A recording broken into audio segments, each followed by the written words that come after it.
सिद्धार्थ शिक्षा सदन में आपका स्वागत है। प्रिय विद्यार्थियों, कक्षा 10th विषय गणित। आज हम नया अध्याय शुरू कर रहे हैं। बहुत ही महत्वपूर्ण अध्याय और स्कोरिंग अध्याय है ये। एक ही प्रश्न परीक्षा के अंदर पूछा जाता है, प्रश्न संख्या 30, और ये प्रश्न 6 अंक का होता है। प्रिय विद्यार्थियों, अध्याय 17 केंद्रीय प्रवृत्ति के माप आज हम अध्ययन करेंगे और इसके अंदर पढ़ेंगे सबसे पहले माध्यका और बहुलक। 3 इसके अंदर मेन है। वो है, पहला है माध्य, दूसरे है माध्यका और तीसरे है बहुलक। अब इसमें पढ़ने के लिए सबसे पहले कुछ जनरल बातें आवश्यक हैं, उसका हम अध्ययन करते हैं, और वो है केंद्रीय प्रवृत्ति के माप एवं माध्यों के प्रकार। केंद्रीय प्रवृत्ति के माप तथा माध्यों को साधारण 2 भागों में विभाजित किया जाता है।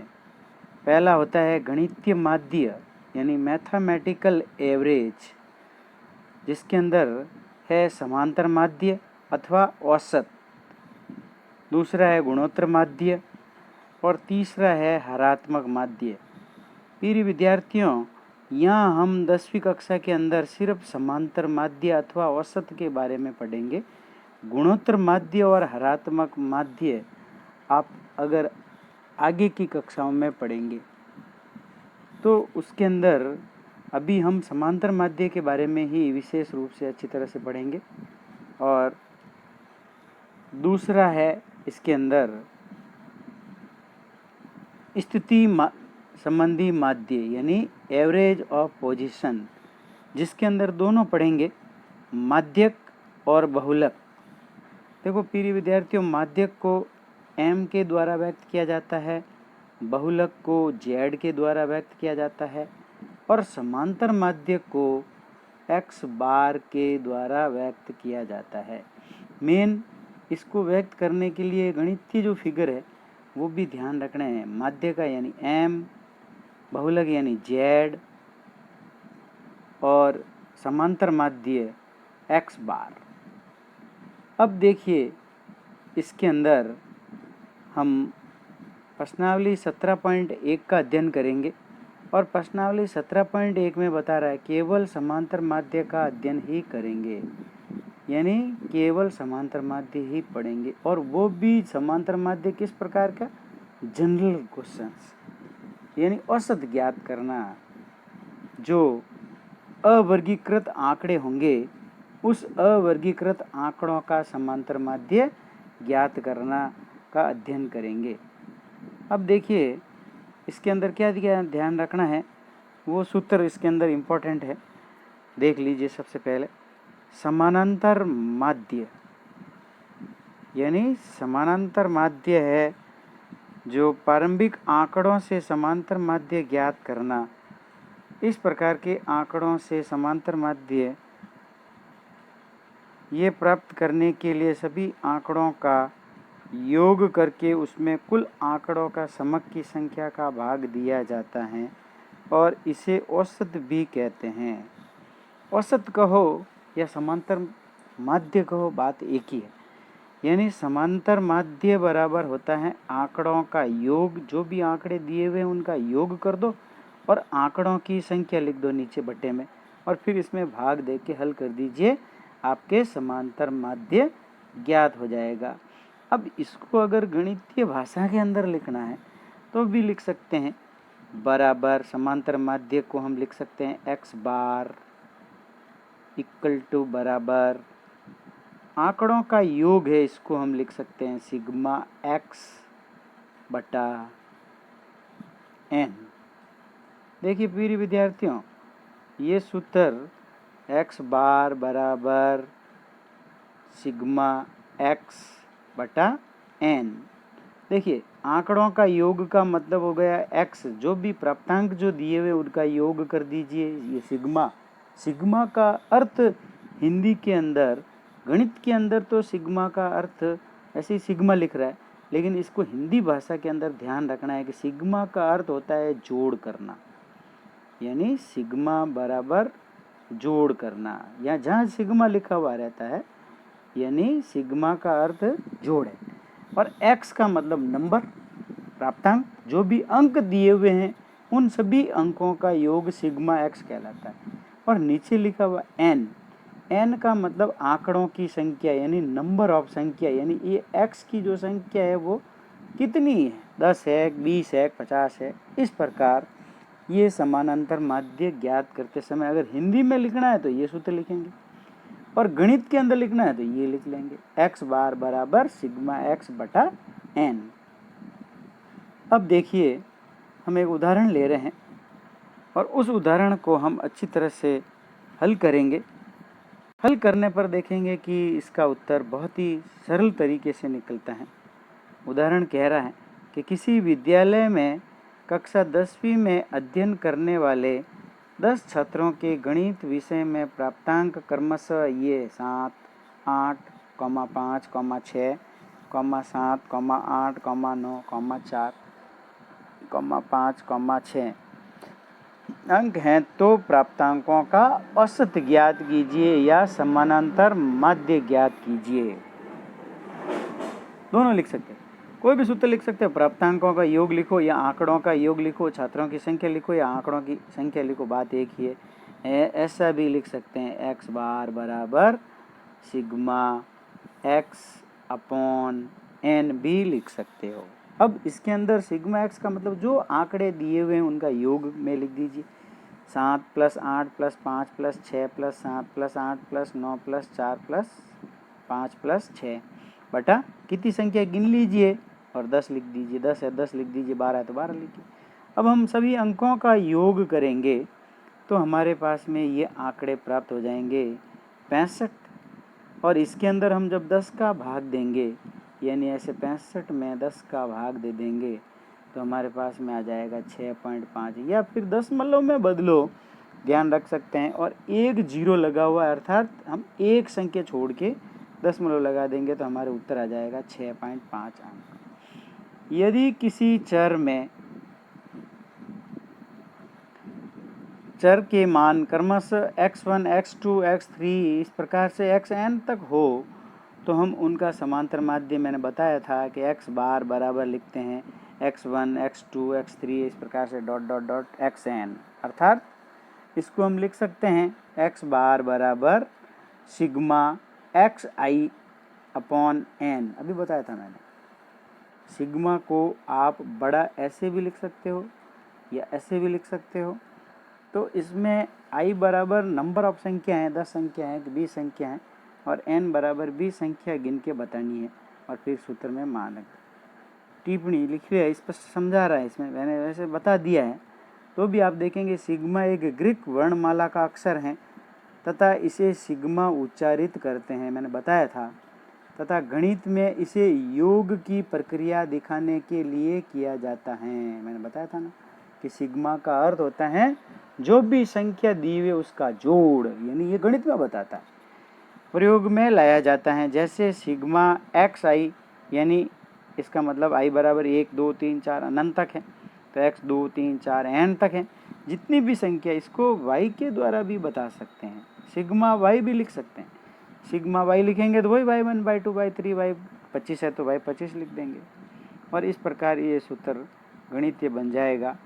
अब देखिए इसके कुछ समानांतर माध्य के गुण और दोष भी है। कुछ न कुछ गुण का मतलब होता है कि मेरिट्स, इसकी विशेषता, इसकी गणना करना सरल है, यह सभी पदों पर आधारित होता है, अन्य सांख्यिकी विश्लेषण में इसका प्रयोग किया जाता है, यह माध्य निश्चित और सदा एक ही होता है, इसकी शुद्धता की जांच संभव है, इसके मान स्थिरता रहती है, इसके मान में भी स्थिरता रहती है। ये चीज़ें आपको ध्यान रखनी है, ये इसके गुण है। अब देखिए दोष, यानी कभी कभी ये गलतियां भी कर देता है। इस प्रकार से कभी कभी इसके मान के गणन में ऐसी राशि आ सकती हैं जो प्रकृति के अनुसार संभव नहीं हो, जैसे परिवार के सदस्यों की संख्या 3.8 या 5.6 होना, ये नहीं हो सकती। कि परिवारों की संख्या निकालेंगे तो कोई 3.8 का मतलब कितने परिवार, 3 या 3.8। अब 3.8 में क्या है, 3 परिवार हो सकते हैं, 4 हो सकते हैं, कोई 3.5 थोड़ी हो सकते हैं, 3.8 थोड़ी हो सकते हैं। तो ये इस प्रकार समस्या उत्पन्न हो सकती हैं। किसी भी एक मूल्य के नहीं होने पर गणना संभव नहीं है। मूल्य के नहीं होने पर गणना संभव नहीं किया जाता। चरम मानों का अत्यधिक प्रभाव पड़ता है। इस माध्य का निर्धारण अवलोकन द्वारा संभव नहीं है। अवलोकन द्वारा हम इसको नहीं निकाल सकते हैं। जैसे ये आपको कुछ गुण और दोष है याद रखने हैं। अब हम एक सवाल ले रहे हैं और वह सवाल भी इसी प्रकार से है। देखिए सवाल जब देता है, जब आपको सवाल को थोड़ी जनरल बातें याद रखनी पड़ेगी, और जनरल बातें अगर गणित में, गणितीय संबंधी जनरल बातें अगर आपने याद नहीं रखी तो फिर सवाल तो फिर करना उचित ही नहीं है, क्योंकि पुरानी चीज़ें बहुत ही ज़रूरी हैं। और जनरल अगर बातें अगर आपको याद रहेगी तो आप सवाल अब कह रहा है प्रथम 10 विषम संख्याओं का समांतर माध्य ज्ञात कीजिए। अब कह दिया ऐसे ही, अब आपको पता ही नहीं है कि विषम संख्या क्या होती है। कई विद्यार्थी ऐसे हैं जो अभी भी वीडियो नहीं देखते हैं और नहीं पढ़ाई करते हैं और मज़े करते हैं, तो उनके लिए तो समस्या ही है, और वो फिर बाद में कुछ नहीं है। तो अब उनको पूछ लिया जाए कि विषम संख्या क्या होती है तो भी नहीं बता पाएंगे।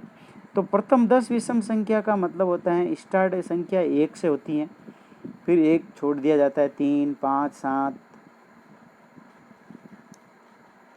11, 13, 15, 17, 19। अब प्रथम 10 विषम संख्याओं का समांतर माध्य क्या है? प्रथम 10 विषम संख्या ये हो गई, और ये भी अभाज्य संख्या हुई है। बिना अभाज्य भी हो सकती हैं। कोई भी संख्या अगर देता है तो आप लिख सकते हो, जैसे 1, 3, 5, 7, 9 भी होती हैं। 9 ये लिखना भूल गया है, तो आप तो वो ध्यान रखनी है विषम एक के छोड़ के है, एक के बाद में एक छोड़ के, 1, फिर 3, फिर 5, फिर 7, फिर 9, फिर 11, फिर 13, फिर 15, फिर 17, फिर 19, ये 10 हो गई। अब इस 10 का समांतर माध्य ज्ञात करने का कहता है, तो आप अतः समांतर माध्य x बराबर लिख दीजिए और इस सभी संख्या का योग कर दीजिए, और बट्टे में 10 है तो 10 लिख दीजिए, क्योंकि 10 संख्या का ही पूछा, 20 का पूछता तो 20 लिख देते। अब हमने इस 10 विषम संख्याओं का योग करा तो कितना आ गया 100, और 100 में जब 10 का भाग दिया, 1 0 से 1 0 कट गया तो उत्तर 10। इनकी मतलब इसका समानांतर माध्य कितना है? 10 है। यानी ये इसका समानांतर माध्य कहलाता है या औसत कहलाता है। अब इस प्रकार से एक और प्रश्न ले सकते हैं और उनको हल कर सकते हैं। ये कह रहा है कि अगला प्रश्न कह रहा है कि 8 क्रमागत विषम संख्याओं का औसत 16 है, तो संख्याएं ज्ञात कीजिए। अब देखो सवाल को बदल दिया है, तो बदल दिया तो कोई बात नहीं, अपन भी इस सवाल को हल करते समय थोड़ा सा दिमाग लगाएंगे कि 8 क्रमागत विषम संख्या होनी चाहिए और उसका औसत दे रखा है, यानी समानांतर माध्य x बार बराबर दे रखा है, यानी x बार बराबर 16 दे रखा है। माना कि प्रथम विषम संख्या मान लेते हैं हम x, तो 8 क्रमागत विषम संख्या लेने के लिए लेते जाएंगे x, x plus 2, x plus 4। अब देखो इसके अंदर 2, 4, 6 क्यों लिया? क्योंकि यहाँ तो विषम संख्या बता रहा, तो जब दो में कोई एक संख्या जोड़ेंगे तो क्या हो जाएगी? विषम हो जाएगी। और किसी सम में अगर एक संख्या जोड़ेंगे तो वो हमेशा विषम बन जाएगी, इसीलिए ये 2 की टेबल ले ली। पहले अंक ऐसे ही ले लिया, x, x plus 2, x plus 4, x plus 6, x plus 8, x plus 10, x plus 12 और x प्लस 14। अब देख लीजिए, यानी 14, यानी 8 हुई कि नहीं हुई? देख लीजिए, 1, 2, 3, 4, 5, 6, 7, 8 हो गई, अर्थात हमने सही मान ली संख्या। अब वही हमारे पास में फॉर्मूला लगाना है। फॉर्मूला में वही लगाएंगे कि हम लिखेंगे x बार बराबर, तो x बार की जगह पे जो संख्या दी हुई वो लिख देंगे, तो x बार की जगह पे कितनी लिखेंगे? 16 लिख देंगे, बराबर इधर लिखते जाएंगे x, x plus 2, x plus 4, x plus 6, x plus 8, x plus 10, x plus 12, x plus 14, इस प्रकार से ये संख्याएं लिख देंगे। अपॉन में कितना लिख देंगे? 8 लिख देंगे। तो अब ये जब लिखेंगे तो हम देखेंगे कि इसमें x चर है और संख्या अलग है, तो चर चर की जोड़ कर देंगे, कि x के साथ में जोड़ देंगे। x प्लस 4 कितना होता है? 4x। ये बिल्कुल गलत है। इसका मतलब आपको जनरल चीज़ें भी याद नहीं है, तो फिर आप सवाल गलत ही कर पाएंगे। x x जोड़ दिया तो हो गया 8x, फिर संख्या संख्या की जोड़ कर दी तो हो गई 56। 8x प्लस 56 अपॉन में कितना जाएगा? 8/8 हो जाएंगे, यानी 8x प्लस 56 बटा 8 बराबर कितना मान लिखा था हमने? 16। क्यों? क्योंकि दिया हुआ। तो अब इसको हम वज्र गुणा करेंगे तो हो जाएगा 8x प्लस 56 बराबर 16 को 8 से गुणा करा तो आ गया 128, और x बराबर जब निकालना है तो हो जाएगा 128 माइनस 56 कर देंगे। तो जब 128 में से 56 घटाएंगे तो 8 में से 6 गए 2 आ जाएंगे, और 12 में से 5 गए 7 आ जाएंगे। फिर इसमें 8 का भाग दे देंगे तो आ जाएंगे 9। x बराबर कितना आ जाएगा? 9। अब यहाँ पे रखते जाइए, x में 9 रखा तो 9 आ गए, 9 में 2 रखे तो 11 आ गए। इस प्रकार ये 8 ही क्रमागत संख्याएं आपको प्राप्त हो जाएगी, और वो होगी 9, 11, 13, 15, 17, 19, 21, 23।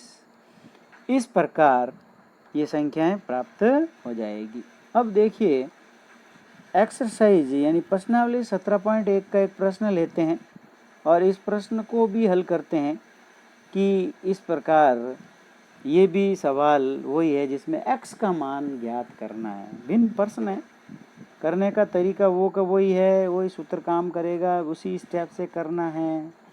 यदि प्रश्न 3 कह रहा है कि यदि 3, 4, 8, 5, x, 3, 2, 1 अंकों का समांतर माध्य 4 है तो x का मान ज्ञात कीजिए।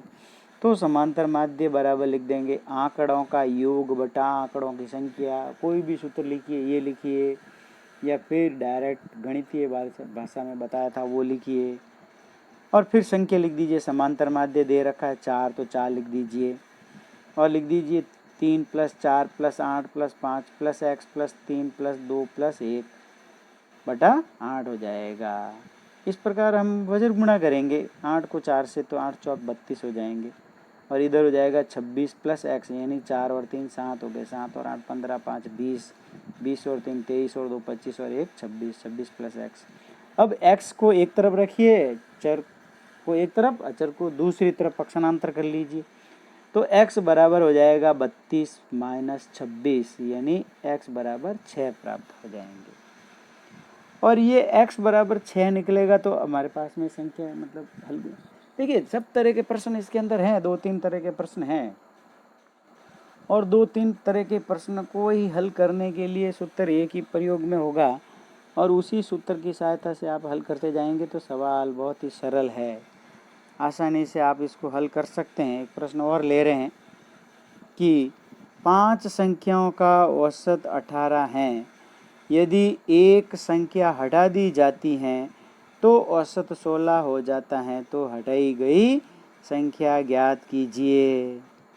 अब पहले तो प्रश्न समझिए, यानी 5 संख्याओं का औसत 18 है तो हम लिख देंगे दिया गया 5 संख्या का कुल मान कितना हुआ, यानी 5 संख्या का औसत 18। औसत का मतलब एक का 18 है तो दूसरे का 18, तीसरे का 18, चौथे का 18, 5 का 18, तो 18 को 5 से गुणा कर देंगे तो 90 आ जाएंगे।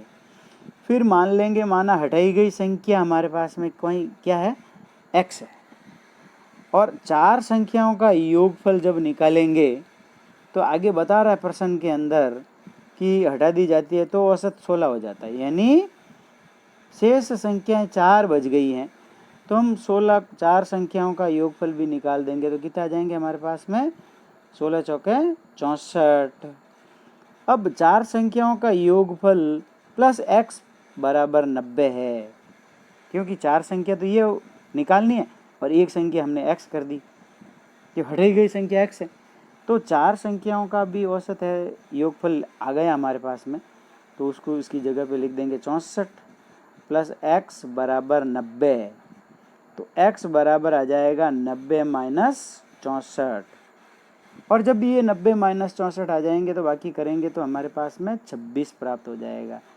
इस प्रकार हटाई गई पांचवी संख्या हमें प्राप्त हो जाएगी, और अर्थात पांचवी संख्या हटाई गई संख्या 26 है। इस प्रकार के क्वेश्चन होंगे जो कि आपको होमवर्क में दिए जाएंगे।